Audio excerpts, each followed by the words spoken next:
और इंडिया अगर champions trophy खेलने नहीं आती तो पाकिस्तान हाइब्रिड मॉडल के लिए बिल्कुल नहीं मानेगा, क्योंकि ये हमारी इज्जत और ईगो का सवाल है। लेकिन दुबई से जो खबरें आ रही हैं, जिनका सोर्स पीसीबी का ही एक ऑफिशियल है, उनके हिसाब से पाकिस्तान ट्रॉफी का हाइब्रिड मॉडल कराने के लिए राजी हो गया है। इसी बात पर अर्ज किया है कि खाली चाय नहीं अच्छी लगती, इसके साथ मट्ठी भी खा लो, और जिस ईगो और इज्जत की बात कर रहे थे पाकिस्तानियों, उसकी बत्ती बना लो।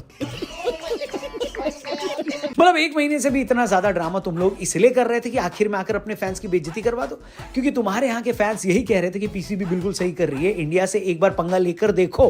लेकिन जैसे ही पीसीबी वाले इंडिया से पंगा लेकर देखने लगे, नंगे होकर निकल गए। आईसीसी की ये मीटिंग 29 नवंबर को शुरू हुई थी, लेकिन उस दिन सिर्फ ये बात बाहर आई थी कि बाकी देशों ने तो हाइब्रिड मॉडल के लिए हाँ कर दिए, लेकिन पाकिस्तान अभी भी अपनी जिद पर अड़ा है।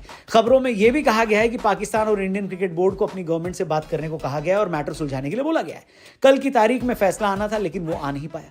पर शाम होते होते सूत्रों के हवाले से खबर आ गई कि पाकिस्तान वालों की हिकड़ी निकल गई है और उन्होंने चैंपियंस ट्रॉफी हाइब्रिड मॉडल में स्वीकार कर लिया है। लेकिन इतनी आसानी से पाकिस्तानी मान कैसे गए? क्योंकि बदले में उन्होंने आईसीसी के सामने 2 शर्तें रखी हैं। पहली ये कि आईसीसी से ज्यादा उनको रेवेन्यू मिलेगा, और ये रेवेन्यू साल भर का रेवेन्यू है, या फिर चैंपियंस ट्रॉफी में उन्होंने ज्यादा पैसे मांगे, ये भी क्लियर नहीं है, लेकिन आईसीसी के सामने हाथ तो फैलाए हैं। दूसरी कंडीशन उन्होंने ये रखी है कि अगर इंडिया हमारे यहाँ चैंपियंस ट्रॉफी खेलने नहीं आ रही है तो हम भी 2031 तक जो भी टूर्नामेंट है जो इंडिया में होना है वो हम इंडिया में खेलने नहीं जाएंगे, यानी वो टूर्नामेंट भी हाइब्रिड मॉडल में कराया जाए। मेरे हिसाब से